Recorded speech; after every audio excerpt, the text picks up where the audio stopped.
From the heart of Himachal, this is Bolta Himachal Breaking News. नमस्कार, आप देख रहे हैं बोलता हिमाचल। मैं हूं अर्नव और लेकर आया हूं देवभूमि हिमाचल से आज की बड़ी और महत्वपूर्ण खबरें। दोस्तों, रोजाना खबरों के लिए चैनल को सब्सक्राइब करें, वीडियो को लाइक और शेयर करें। कमेंट बॉक्स में अपने जिले का नाम हमें जरूर बताएं। वीडियो को अंत तक जरूर देखें। चलिए शुरू करते हैं आज का हिमाचल न्यूज बुलेटिन। जिला निर्वाचन अधिकारियों ने जारी की मतदाता सूचियां ऑनलाइन भी देख सकेंगे। जिला निर्वाचन अधिकारियों ने पंचायतों की मतदाता सूचियां जारी कर दी हैं, जिससे चुनावी प्रक्रिया को पारदर्शी और व्यवस्थित बनाने की दिशा में महत्वपूर्ण कदम उठाया गया है। लोग ऑनलाइन में सूचियों में अपना नाम देख सकेंगे। सूचियां जारी होने के बाद अब राजनीतिक दल और प्रत्याशी अपने अपने स्तर पर रणनीति तैयार करने में जुट गए हैं। इस बीच राज्य निर्वाचन आयोग ने चुनाव आचार संहिता का पालन करने के सख्त दिशा निर्देश जारी किए हैं। राज्य निर्वाचन आयोग ने सभी राजनीतिक दलों को किसी भी प्रकार की सभाएं, बैठकें आयोजित करने से पहले संबंधित पुलिस प्रशासन को इसकी सूचना देना अनिवार्य किया है। हिमाचल प्रदेश में 51 शहरी निकायों में 1394 प्रत्याशी चुनाव मैदान में, 32 के नामांकन खारिज। हिमाचल प्रदेश में 51 शहरी निकायों के चुनाव के लिए 1394 उम्मीदवार चुनाव मैदान में हैं। नामांकन की छंटनी के बाद 32 नामांकन विभिन्न कारणों के चलते खारिज हुए हैं। अब 1394 उम्मीदवार चुनाव मैदान में हैं। चुनाव के लिए कुल 1426 नामांकन पत्र दाखिल हुए थे। नामांकन वापसी की अंतिम तिथि 6 मई निर्धारित की गई है। कांगड़ा जिले में सबसे अधिक 269 नामांकन पत्र प्राप्त हुए, जिनमें से एक खारिज होने के बाद 268 उम्मीदवार मैदान में हैं। मंडी जिले में 214 नामांकन में से 9 खारिज हुए और 205 प्रत्याशी शेष हैं। शिमला जिले में 158 नामांकन में से 3 खारिज हुए, जिससे 155 उम्मीदवार चुनाव लड़ेंगे। कुल्लू जिले में 125 में से 10 नामांकन खारिज हुए, जबकि चंबा जिले में सभी 113 नामांकन सही पाए गए। इसी तरह बिलासपुर में 96 में से 3 खारिज, हमीरपुर में 55 में से 2 खारिज, किन्नौर में 92 में से 3 खारिज, सिरमौर में 92 में से 3 खारिज तथा ऊना में 137 में से 1 नामांकन खारिज हुआ है। सभी जिलों में जांच प्रक्रिया के बाद उम्मीदवारों की अंतिम सूची लगभग स्पष्ट हो गई है। नगर परिषद रोहड़ू और नगर पंचायत नारकंडा के लिए नामांकन दाखिल करने का प्रथम दिन भी आज रहा। हालांकि पहले दिन रोहड़ू के वार्ड नंबर 4 और नारकंडा में कोई भी नामांकन पत्र दाखिल नहीं किया गया। राज्य निर्वाचन आयोग के सचिव सुरजीत सिंह राठौर ने बताया कि नामांकन वापसी के बाद उम्मीदवारों को चुनाव चिन्ह आवंटित किए जाएंगे। हिमाचल प्रदेश में पंचायत चुनाव के महादंगल के लिए सज गया मैदान। हिमाचल प्रदेश में पंचायत चुनाव के महादंगल के लिए पूरे प्रदेश में चुनावी मैदान अब पूरी तरह से सज गया है। चुनाव के लिए भाजपा और कांग्रेस सहित निर्दलीय 1 लाख से अधिक उम्मीदवार चुनावी महादंगल में चुनावी ताल ठोकने के लिए पूरी तरह से तैयार हैं। भाजपा ने हालांकि प्रदेश में करीब सभी जिलों में जिला परिषद के उम्मीदवारों को चुनावी मैदान में उतार दिया है और कांग्रेस भी इस चुनाव में अपने दावेदारों की सूची तैयार कर चुकी है। राज्य में 3754 पंचायतों में इस बार 31,182 पदों के लिए ये चुनाव होने जा रहे हैं। शहरी निकाय के चुनाव के साथ ही पंचायत के चुनावों का शोर प्रदेश में चारों ओर सुनाई दे रहा है। राज्य में 7 मई से पंचायती राज संस्थाओं के चुनाव की नामांकन प्रक्रिया शुरू होगी। ऐसे में राज्य में एक पद के लिए 3 से 4 उम्मीदवार सामान्य रूप से अपना नामांकन दाखिल कर सकते हैं। चुनाव को लेकर प्रत्याशियों की बात की जाए तो 1 लाख के करीब प्रत्याशी विभिन्न पदों के लिए चुनावी दंगल में अपना दमखम दिखाएंगे। प्रदेश में पंचायत चुनाव में इस बार 50,79,000 मतदाता मतदान करेंगे। राज्य में पंचायत चुनाव 3 चरण में होने जा रहे हैं। 7, 8 व 11 मई को नामांकन प्रक्रिया होगी, वहीं 12 मई को नामांकन जांच होगी।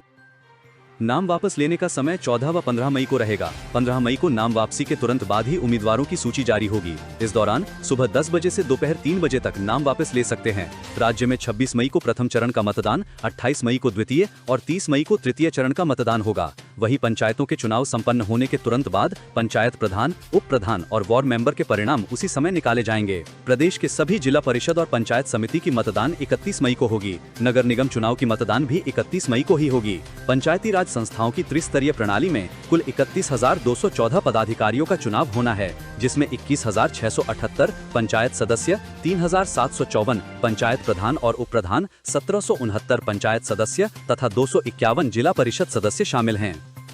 राज्य में 29 अप्रैल को शहरी निकाय के चुनाव के लिए नामांकन प्रक्रिया शुरू हुई थी और इस दिन कुल 155 नामांकन पत्र दाखिल किए गए थे, जबकि 30 अप्रैल को 550 उम्मीदवारों ने अपने नामांकन पत्र दाखिल किए थे। इसके बाद तीसरी और अंतिम बार 2 मई को राज्य में नामांकन प्रक्रिया चली और इस दिन कुल 721 उम्मीदवारों ने अपने नामांकन पत्र दाखिल किए थे।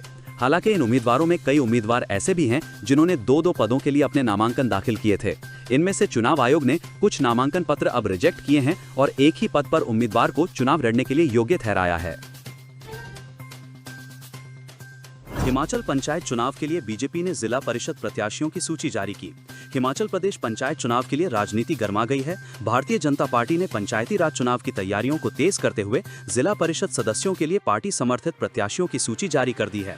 पार्टी ने शिमला से लेकर चंबा तक विभिन्न जिलों के उम्मीदवारों के नाम घोषित किए हैं। हिमाचल प्रदेश में पंचायत चुनाव के प्रभारी विपिन सिंह परमार की ओर से ये सूची जारी की गई है, जिससे पार्टी कार्यकर्ताओं में उत्साह का माहौल है। जारी सूची में मुख्यमंत्री के गृह जिला हमीरपुर, पूर्व मुख्यमंत्री के जिला मंडी, प्रदेश के सबसे बड़े जिला कांगड़ा और राजधानी शिमला समेत अन्य जिलों में भी जिला परिषद वार्ड सदस्यों के लिए प्रत्याशियों का ऐलान कर दिया है। भाजपा ने इस कदम के जरिए चुनावी मैदान में अपनी सक्रियता और रणनीतिक तैयारी का संकेत दिया है। गौरतलब है कि इससे पहले भी भाजपा शहरी निकाय चुनाव में कांग्रेस से पहले अपने प्रत्याशियों की घोषणा कर चुकी है। पार्टी इस बार पंचायत चुनावों को पूरी गंभीरता से लड़ने के मूड में नजर आ रही है। भाजपा ने पूरे प्रदेश में संतुलित प्रतिनिधित्व सुनिश्चित करते हुए महिलाओं, युवाओं और अनुभवी कार्यकर्ताओं को उचित अवसर प्रदान किया है। पार्टी का मानना है कि ये सूची संगठन की जड़ों को मजबूत करने के साथ साथ पंचायत स्तर तक विकास की गति को तेज करने में महत्वपूर्ण भूमिका निभाएगी। हिमाचल में शिक्षा विभाग का बड़ा फैसला, 10,000 शिक्षकों के तबादले की तैयारी। हिमाचल शिक्षा विभाग में बड़े स्तर पर शिक्षकों के तबादले होंगे। केंद्रीय माध्यमिक शिक्षा बोर्ड (CBSE) से संबद्ध स्कूलों में शिक्षकों की नियुक्ति होने से ये फेरबदल करना जरूरी है। मंगलवार से CBSE से संबद्ध 151 सरकारी स्कूलों में शिक्षकों को सब कैडर में शामिल करने के लिए काउंसलिंग की प्रक्रिया शुरू हो चुकी है। विभाग अभी शिक्षकों को स्टेशन अलॉट करेगा। इसके बाद राज्य निर्वाचन आयोग से अनुमति मांगी जाएगी। उसके बाद ही तबादलों की प्रक्रिया शुरू होगी। CBSE से संबद्ध सरकारी स्कूलों में पहले चरण में 6,000 शिक्षकों की नियुक्ति की जा रही है। सूत्रों की माने तो इस पूरी प्रक्रिया के तहत 8 से 10,000 शिक्षकों का बदला जाना तय है। प्रधानाचार्य, प्रवक्ता, TGT, CNV, JBT, PET व DPE सहित अन्य श्रेणियों के शिक्षकों के तबादले होंगे। शिक्षा विभाग में बीच सत्र में न तो शिक्षकों के तबादले होते हैं, न ही सेवानिवृत्ति। 31 मार्च तक ये प्रतिबंध जारी रहता है और 1 अप्रैल से इसे खोला जाता है। विभाग ने इस साल इस पर प्रतिबंध जारी रखा था। इसके पीछे तर्क यही दिया गया था कि CBSE से संबद्ध स्कूलों में नियुक्तियां की जानी हैं। इसके चलते पहले से कार्यरत शिक्षकों को अन्य स्कूलों में स्थानांतरित किया जाएगा। विभागीय अधिकारियों के अनुसार तबादलों के लिए बड़ी संख्या में DO नोट पहुंचे हुए हैं। पहले विभाग CBSE से संबद्ध स्कूलों में नियुक्ति की प्रक्रिया को पूरा करेगा। उसके बाद ही अन्य स्कूलों में शिक्षकों के खाली पदों का ब्यौरा निकालकर वहां नियुक्तियां की जाएगी।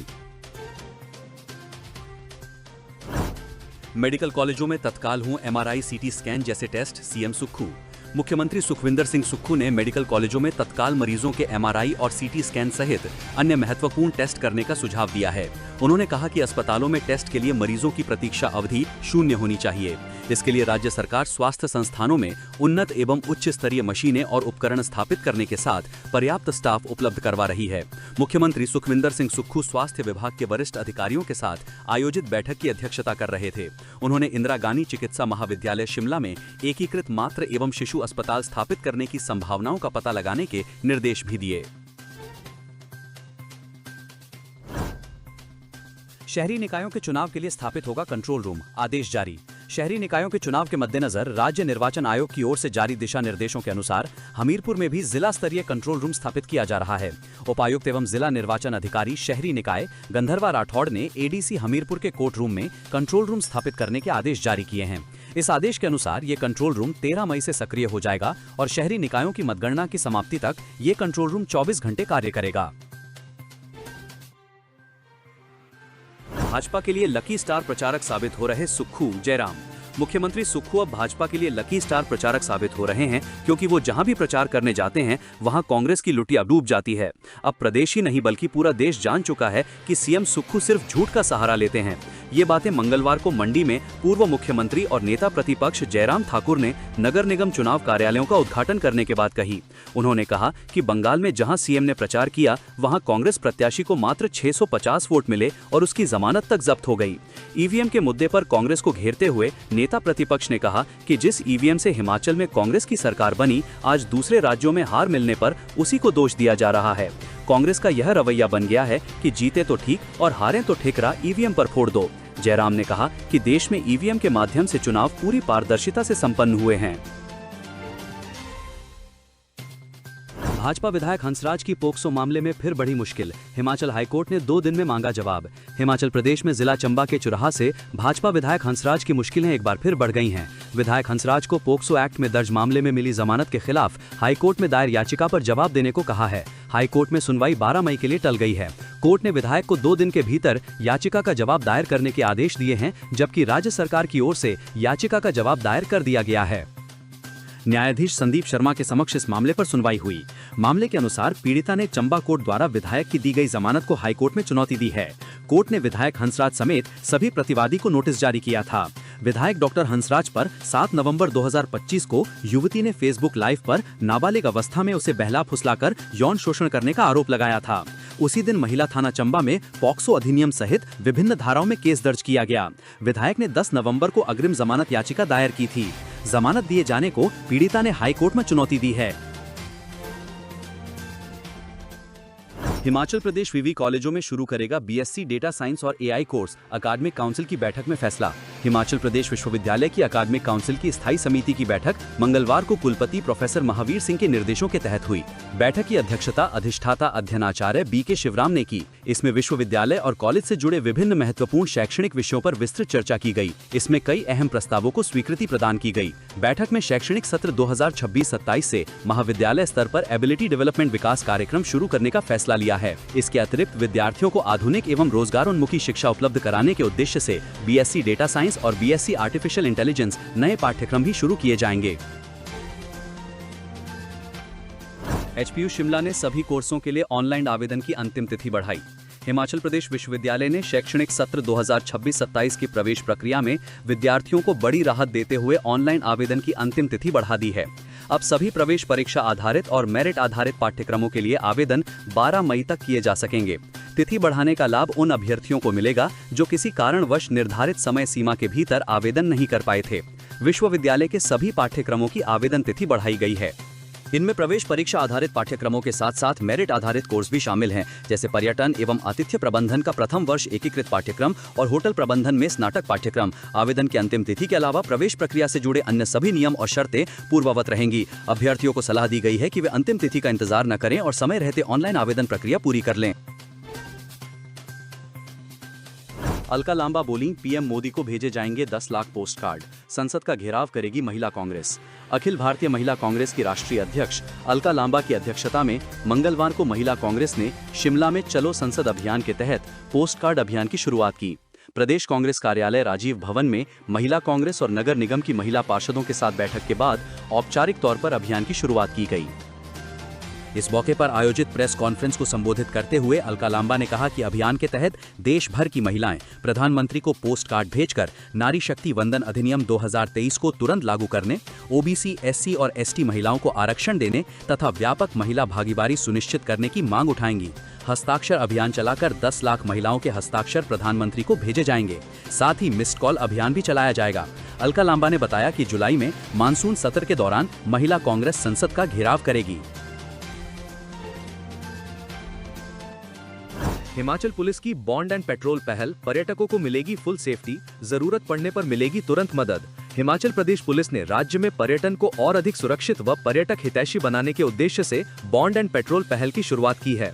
इस पहल की शुरुआत राजधानी शिमला के मॉल रोड से की गई है, जिसे अब चरणबद्ध तरीके से मनाली, सोलन और मैक्लोडगंज जैसे प्रमुख पर्यटन स्थलों तक विस्तारित किया जाएगा।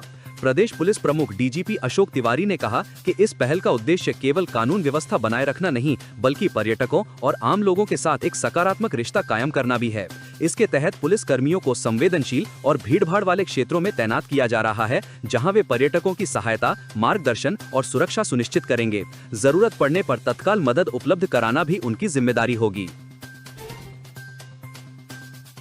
शादी से पहले दुल्हन प्रेमी के साथ भागी, रस्मों के बीच में ही रोकना पड़ा समारोह। हिमाचल प्रदेश के उपमंडल अंब के तहत एक गांव में उस समय हड़कंप मच गया जब शादी की खुशियां उदासी में बदल गईं। घर में शादी की तैयारियां जोरों पर चल रही थीं और बटने हल्दी की रस्म अदा की जा रही थी, लेकिन इसी दौरान दूल्हे की होने वाली दुल्हन अपने प्रेमी के साथ भाग गई। जानकारी के अनुसार लड़के वालों के घर में रिश्तेदारों और गाँव के लोगों की मौजूदगी में पारंपरिक रस्में निभाई जा रही थी। माहौल पूरी तरह खुशियों से भरा हुआ था और शादी को लेकर सभी बेहद उत्साहित थे। इसी बीच अचानक दुल्हन के भागने की खबर सामने आई, जिससे पूरे परिवार में अफरा तफरी मच गई और समारोह बीच में ही रोकना पड़ा। बताया जा रहा है कि युवती का पहले से ही एक युवक के साथ प्रेम प्रसंग चल रहा था। शादी तय होने के बावजूद दोनों संपर्क में थे और मौका मिलते ही युवती अपने प्रेमी के साथ चली गई। घटना के बाद दूल्हे पक्ष के लोग स्तब्ध रह गए और परिवार को भारी सामाजिक व मानसिक आघात पहुंचा है।